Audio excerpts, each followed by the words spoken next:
Our reading this morning is from Deuteronomy chapter 17, verses 2 through 7. If there is found among you within any of your towns that the Lord your God is giving you, a man or a woman who does what is evil in the sight of the Lord your God, in transgressing his covenant, and has gone and served other gods and worshipped them, or the sun or the moon or any of the host of heaven, which I have forbidden, and it is told to you and you hear of it, then you shall inquire diligently. And if it is true and certain that such an abomination has been done in Israel, then you shall bring out to your gates that man or woman who has done this evil thing, and you shall stone that man or woman to death with stones. On the evidence of 2 witnesses or 3 witnesses, the one who is to die shall be put to death. A person shall not be put to death on the evidence of 1 witness. The hand of the witnesses shall be first against him to put him to death, and afterward the hand of all the people. So you shall purge the evil from your midst.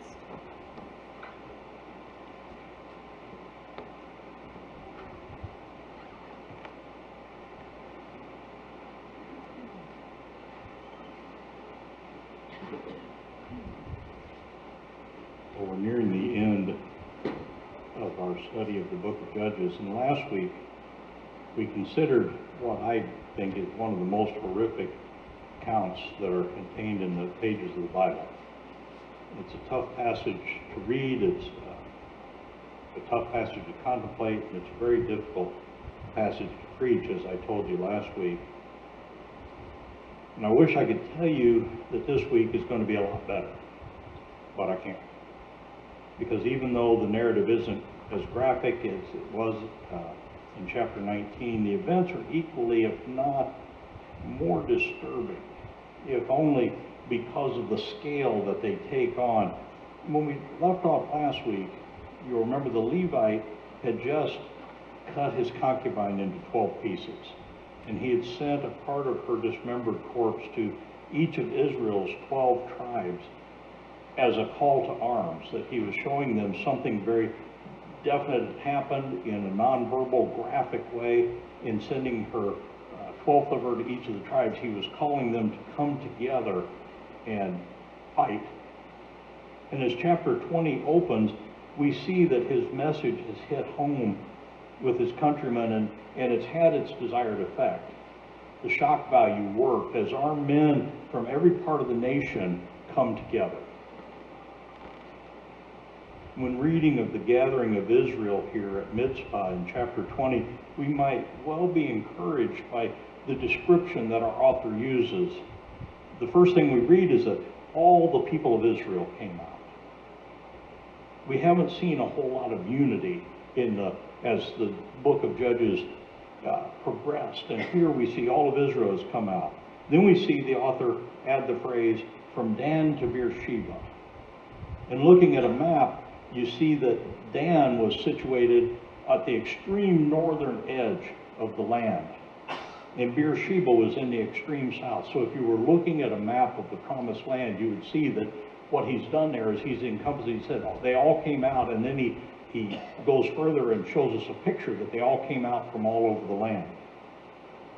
And we're told that our men even came from the land of Gilead, which is significant given what we saw earlier of Gilead's sense of isolation when we looked at the Jephthah cycle in chapters 10 through 13, or 10 through 12. Then we see the inclusive nature of the responses capped off in verse 2 when we read that the chiefs of all the tribes of Israel presented themselves before the assembly. So what we see here is unity that we haven't seen for some time. Well, in all, it says that 400,000 armed men responded in a demonstration of unity, so that it could be said that they assembled as one man. They were that unified. They were as thinking as one. They were acting as one.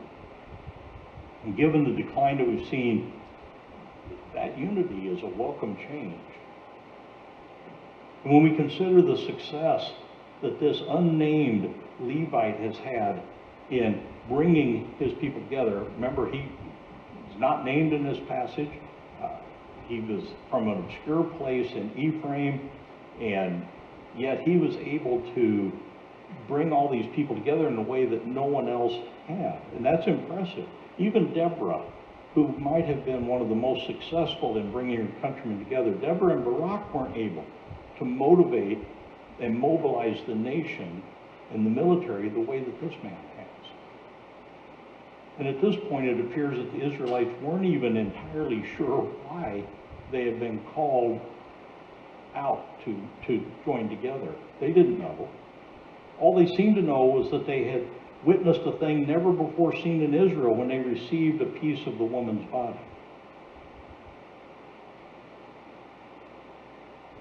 Still, reading how the author describes the people who did assemble is encouraging. First, he refers to them as a congregation, which defines them as a spiritual group, a group devoted to Yahweh. Then he calls them the assembly of the people of God and says they assembled to the Lord. As readers, it would be difficult to miss the point that our author is making. This was a spiritual assembly called out to engage in a holy war. It seems the people of Israel were finally doing as God intended them to do all along, as they united to fight the evil that was in the land. Not everything's positive. As we're left with a sense of unease when we discover in verse 3 that the Benjamites didn't join their brethren. They only heard that the people of Israel had gone up to Mitzvah. So it wasn't all Israel that responded. It was 11 of the 12 tribes. We aren't told why the Benjaminites had stayed home, not joined their countrymen as they assembled before the Lord in Mitzvah. And the open question provides tension to our narrative as we're left to wonder as readers, why didn't they join? But we do see the rest of Israel gathered and the questions raised about how the evil had happened. And in response, the Levite speaks up and he gives his version of the events. As we consider his report, we need to notice that he does what most people are prone to do. He tailors his tale to make himself look as good as possible. His report, surprisingly economical, he simply says that he and his concubine had come to Gibeah of Benjamin to spend the night, and that the men of the city had risen against him and surrounded the house intent on killing him, but that their rape and abuse of his concubine had resulted in her death. And then, being outraged, he had cut her up and mailed her parts out. It's a pretty tight tale that he tells here. And his report seems impressive on its surface, but we can't help but recognize how he's tailored that narrative to give himself the moral high ground. It's different than what we saw last week. Notice how he paints himself as the actual victim here. He shows no concern whatsoever for his concubine. He diminishes her role almost entirely in his report. And he completely forgets about the young man who was traveling with him. He makes it all about him. He doesn't share details of the domestic disturbance that had gone on in his household that led to him being in Gibeah in the first place. Like I said, he doesn't mention the young man, his servant that was traveling with him. He assumes, even though we're not told, that the mob was after him and not this other young man. So he makes himself the focus of the mob's interest, and maybe falsely. We just don't know. We don't know which man this mob was clamoring for. We're only told that they said, send the man out. But he makes it about him. He motivates and elevates the mob's intention here, saying that they were seeking to kill him, which they never said. Not that they were seeking homosexual relations with him, which is what they were asking for. He doesn't say how it came to be that the interests of the men of Gibeah, who he refers to as the leaders of Gibeah, again elevating them maybe beyond what actually happened, certainly beyond what we were told happened. We don't know, he doesn't say how their interest in him was deflected from him to his concubine. He doesn't share how it came to be that his concubine fell into the hands of this mob so that they could violate her. In other words, he doesn't tell them that he pushed her out the door.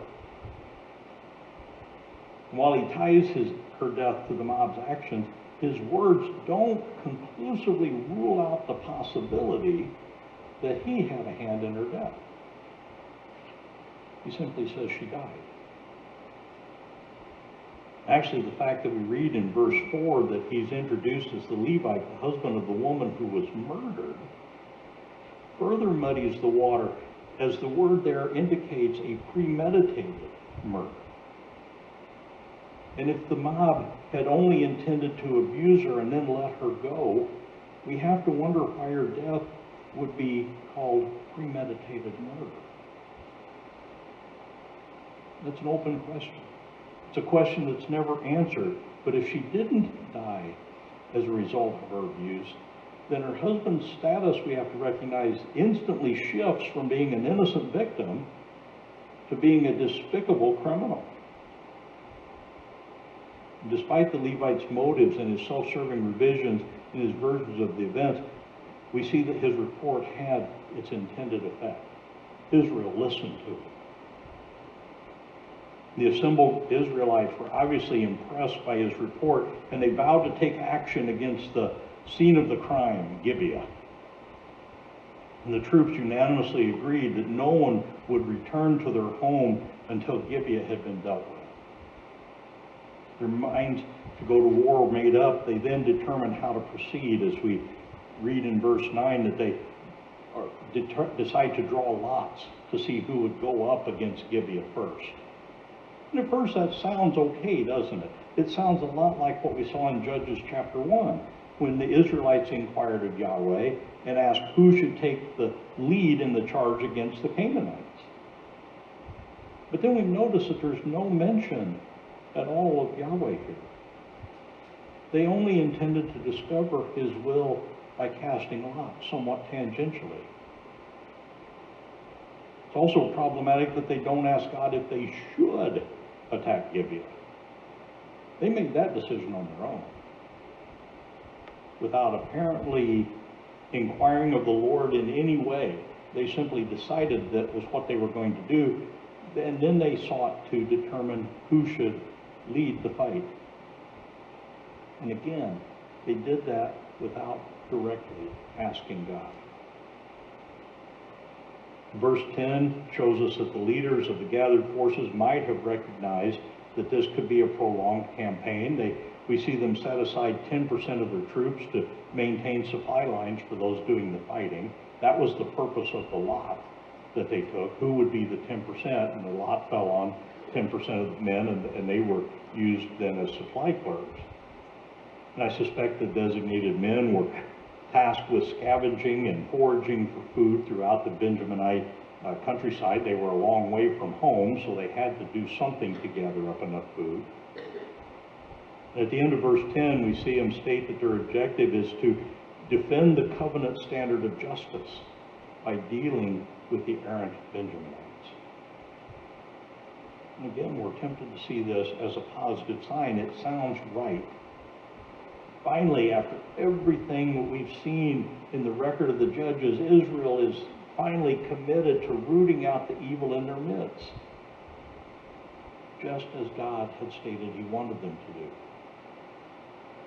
However, we can't help but be a bit dismayed to see that they aren't going to war against the Canaanites here.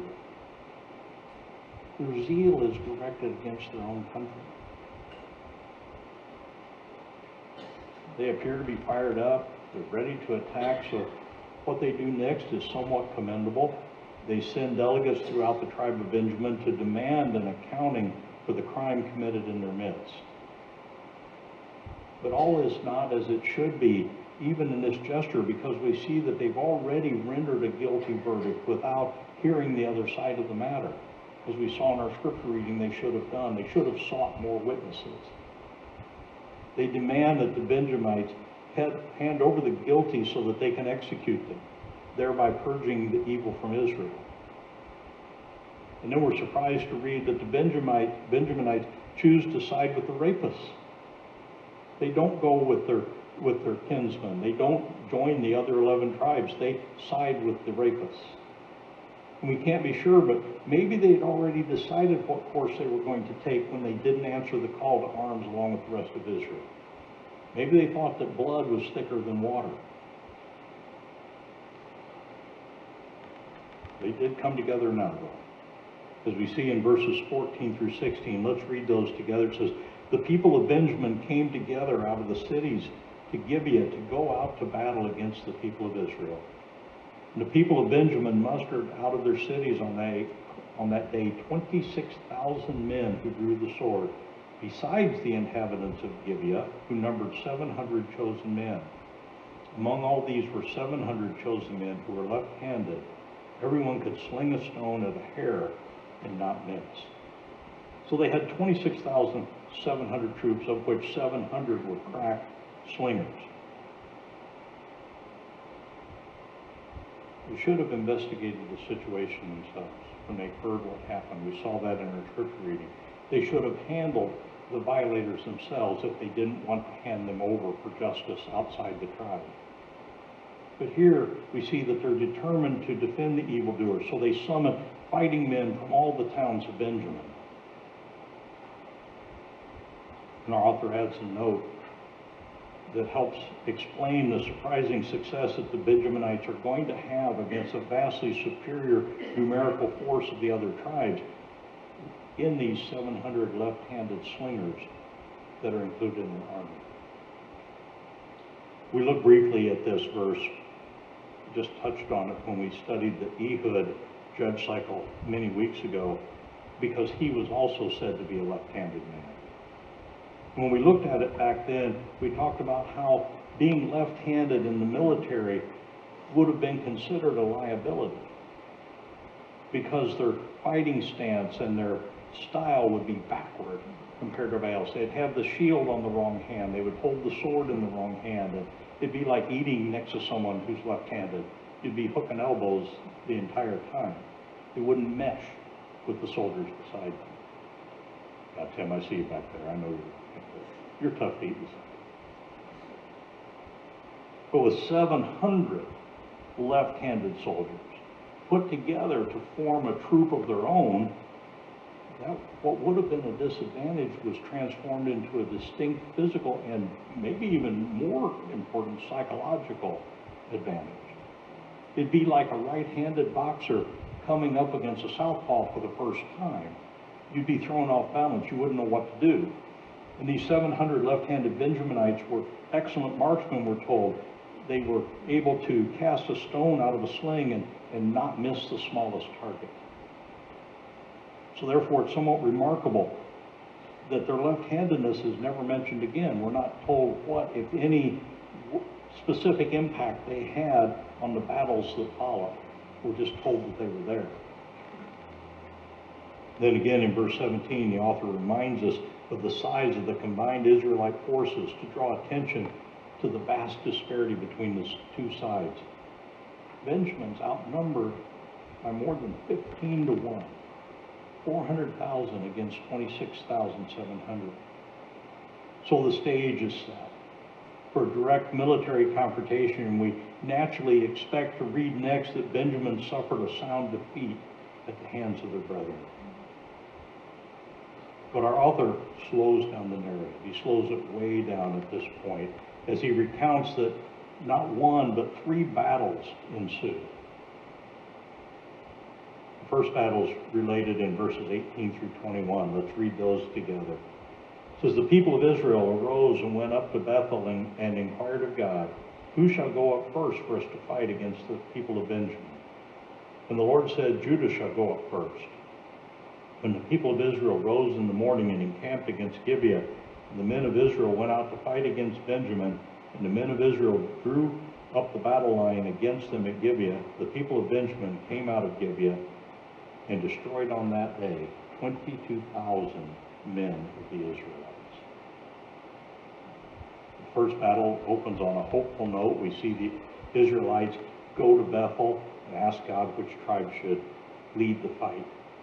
But again, we see that they don't ask whether they should go up against the people of Benjamin. They only ask how to attack Benjamin. And that should trouble us because it appears that they decided to go to war without involving God in that decision, without doing what God had told them to do. But still, remarkably, God answers. And he says that Judah should go up first, which seems proper because the victims were from Bethlehem in Judah. It only seems natural that Judah would lead the fight.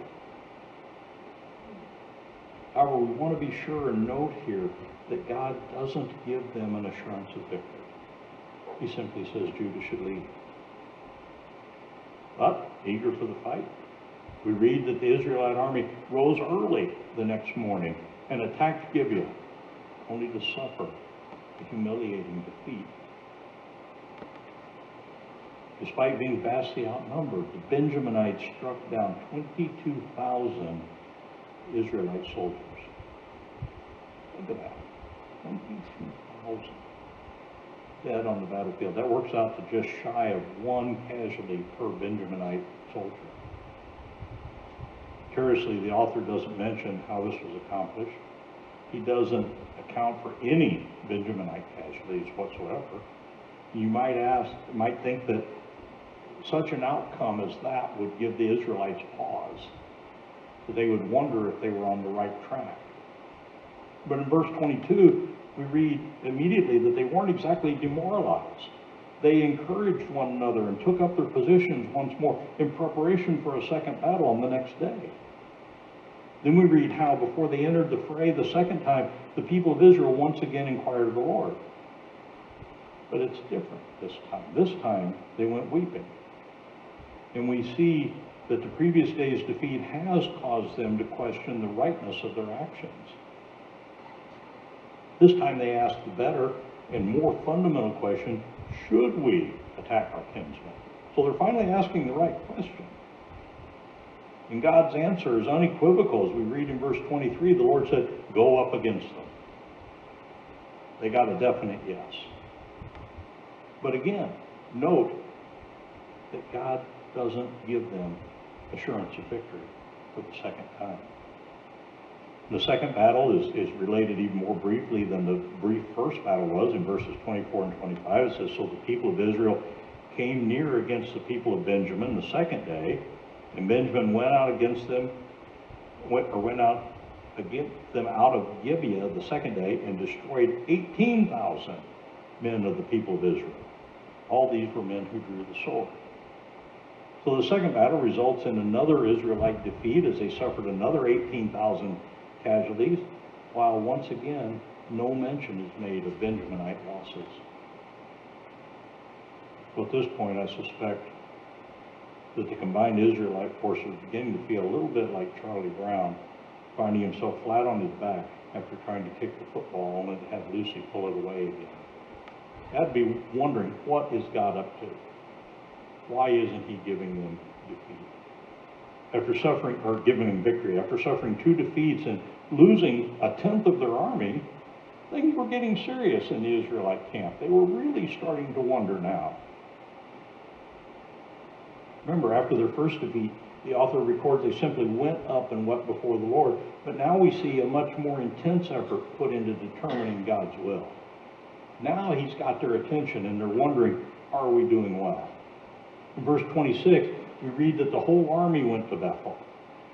And the whole army wept as they sat before the Lord, and they fasted all day, and they made sacrifices by offering burnt offerings and peace offerings before the Lord. When we read that the people again inquired of the Lord in verse 27, it seems at first to be just like the previous inquiry. But then we come to the parenthetical phrase, for the Ark of the Covenant of God was there in those days. And we realize that the Ark isn't in its proper place. It was supposed to be in the inner sanctum, the Holy of Holies, in the tabernacle. That was where the Ark was supposed to reside. It was the throne of God. But it wasn't there. It had been carried to Bethel as a kind of talisman, as a kind of lucky charm that they thought would give them victory. And it's not difficult really to see why the Israelites might have thought that that was proper, given the ark's role when they crossed the Jordan. Remember, it was when the priests went out into the middle of the Jordan carrying the ark that the waters dried up. It's not surprising when they thought back as to how they conquered Jericho. Remember, they marched around Jericho carrying the ark and sounding the trumpet. So they were used to thinking of the ark in those kinds of terms. But in each of those cases, they were acting following the explicit instructions of God. God had told them directly to do those things. closer parallel to this case is found in 1 Samuel 4. There we see the ark being brought out to secure victory again, only that time to be captured by the Philistines when Israel suffered a disastrous defeat at their hands. And if the ark had been present during those first two battles, which we're not told it was, but if it was, they had to recognize that the strategy had failed in this case as well. It hadn't brought them the luck they were seeking. So we're left with wondering, why was the ark there at all? Then in verse 28, we find the only person named in this three-chapter narrative, Phinehas, Aaron's grandson. As we saw a couple of weeks ago when we looked at the first conclusion to the book of Judges that we find in chapter 17 and 18, his presence, the fact that he's named here and still alive, helps us to place these events in the early period of the Judges. If this had happened after Samson, he would have been over 300 years old. Not likely. So it had to have happened early on. And we can't help but marvel further at the young, shiftless Levite in that narrative, chapter 17, 18, who was looking for any lucrative opportunity and wonder why he didn't go see his powerful cousin, who was the high priest at the time, if he was looking for a position. As Aaron's grandson, Phinehas would have been quite old when these events took place, even with an early date. We're once again struck with just how quickly things went awry in Israel after the death of Joshua. It didn't take long. With the mention of Phinehas, we're left to presume that he was involved then in the inquiring of the Lord, and maybe he consulted the Urim and the Thummim, although we're not told that specifically. You know, those were the two stones that were set into the breastplate that the high priest wore that they used to determine God's will. We're not told that, but that would certainly seem to be logical. But in the event, the answer as to whether or not the combined forces of Israel should once again attack Benjamin is a clear affirmation. Yes. Only this time it comes with God's promise of victory. God says, "Go up, for tomorrow I will give them into your hands." Right away we notice that while the other two battles were handled quite succinctly and briefly in their relating, our author spends a good bit of time relating the facts of this one. The account of the third battle is 3 times as long as the other two battles combined. In part, that's because the author chronicles the activity of the main Israelite army, those who were set in ambush, and the Benjaminite forces. He looks at it from 3 different perspectives. And he shifts his viewpoint as he switches between the perspective of the Israelites and the Benjaminites, with the realization by the Benjaminites that they are about to be annihilated, serving as the climax of the chapter. But in a nutshell, the battle is reminiscent of the battle for Ai in Joshua chapter 8, where a similar tactic was used. The Israelite forces placed some of their troops in a position to ambush the Benjaminites when they come out to battle, while the remainder launched a full frontal assault only to retreat to draw the Benjaminite forces further away from the city. The Benjaminites, it appears, have become overconfident. They've had 2 major victories with a very small force. They've become overconfident. They rush forth to confront their attackers, expecting to do the same thing again. They're drawn away from the city, just as the Israelites planned, only to have the ambushing forces, 10,000 elite troops, we're told, rise up behind them. And after a day of fierce fighting, we see that the tables have turned completely and Benjamin is defeated on the battlefield. In verse 35, our author subtly indicates or includes his interpretation of this victory on the part of Israel on the battlefield as he credits God with the outcome, not the Israelite army. He says God gave them into their hands.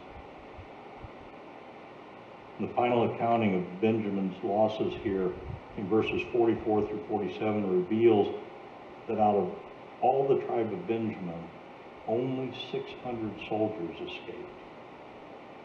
They ran to safety in the wilderness, and they holed up in the rocks and caves there for 4 months. Clearly, God had given the Israelite army decisive victory. Still, the description of the slaughter of the Benjaminite army is hardly flattering here for Israel. We see slain Benjaminites described as men of valor who were cut down by the persistent Israelites as they fled. Their victory secured, the men of Israel turned back and committed the people of Benjamin, and along with their livestock and everything that they owned, to total destruction as they burned all the cities they could find in the territory of Benjamin. They were finally implementing the harem, the total destruction that God had ordered them to commit against the Canaanites. As a result, the tribe of Benjamin was very nearly wiped out in the most literal sense. Only 600 men were left. Women, children, non-fighting men, youths were all gone.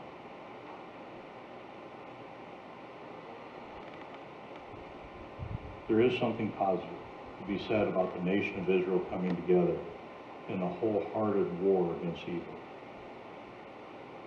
Still, it would have been better had they continued to show as much unity and vigor against the Canaanites as they show against their own. We can't help but be saddened by the Benjaminites' willingness to defend evil and those who committed the evil. Unfortunately, though, things aren't better today. We see the same tendencies today in not only our population around us, but in many churches. The army of God is the only army I know of that consistently shoots its own wounded. And the tolerance of moral rot in our churches indicates just how deeply we've been integrated into the culture that surrounds us. We tend to think that evil lurks out there somewhere, beyond our walls, beyond our group, because we fail to recognize that the unthinkable rebellion that lies in the hearts of those outside our church lays in wait in the heart of every person. We're all capable of it. The question isn't whether we can commit acts of sin, because we most certainly can. The question is whether we will commit them. And if we live like Israel during the time of the judges and stray from God and don't remain in His Word, and making ourselves left only with our own judgment to guide us, we will eventually find ourselves in exactly the same condition that they were. The moral decline in churches that we see and hear about today emphasizes just how prone we are to sin, even as believers, and just how unlimited our capacity to sin remains. That realization should really sober us. Israel needed to deal with the sin in their midst. They needed to deal with that just as much as they needed to deal with the evil that was surrounding them in the Canaanites. The fact that they dealt with the evil isn't really the issue here. They should have done that. The problem is they didn't deal with it in a God-honoring way. They didn't deal with it the way God had set up. God had set standards for how to deal with this, standards and practices by which to determine the truth of a matter. And if a person's guilt was really guilt, or if it was something else, we saw that in our scripture reading this morning from Deuteronomy 17. We also see it stated again in Deuteronomy chapter 19, verses 15 through 20. God was clear about how to investigate a matter. Multiple witnesses, diligent inquiry into a matter. That was God's way. But they didn't do that. They took the word of the Levite, who had reason to make himself look good. They followed their own counsel.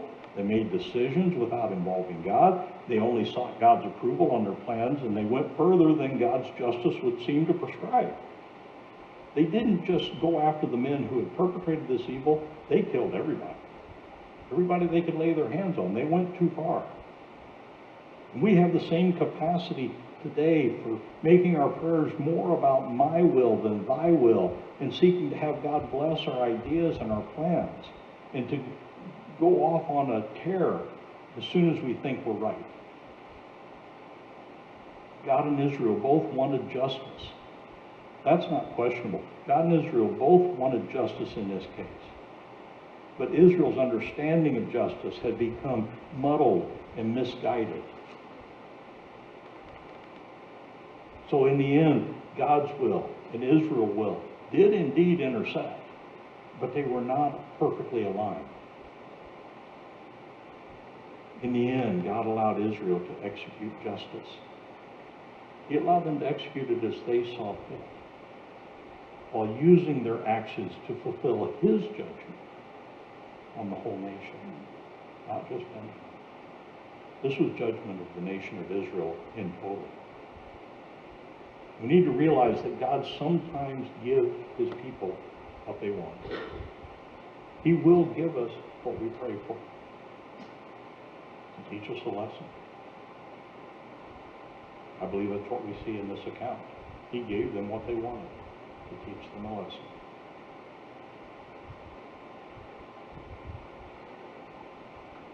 But again, the Israelites thought they were doing well. They did what seemed right to them, what was right in their own eyes. But they asked God the wrong questions. They were determined to do what they'd set out to do. And they only asked God to clarify some of the details and to bless their actions. They didn't even consider that God might want them to take a completely different approach. So they heard what they wanted to hear. And God let them do what they wanted to do. And their best intentions came close to wiping out one of the nation's 12 tribes. Well, next week, we're going to examine chapter 21. It'll be our final sermon in the Judges series. We're going to see Israel in that chapter again do what they think's best as they try to fix the unintended consequences of their actions from chapter 20. Let's pray. Father, we have to confess that we're a lot like Israel. We are prone to doing our own thing. We're prone to seeking only your blessing upon the plans that we've made all by ourselves. And we're prone to go a long way on a little knowledge and to stray from your path while believing the whole time that we're doing well. Help us to be students of your word. Help us to inquire of it diligently so that our will might align with your will. Keep us from the error of misguided enthusiasm that would cause us to wander from the path that you've prescribed. Father, we ask that you would help us to never forget that you created this world and you've set up the rules for it, and you've shown us how we can best live in it during our sojourn here. So we ask that you would guide us each and every day, that we might stay on the proper path. We pray all these things in Jesus' name. Amen.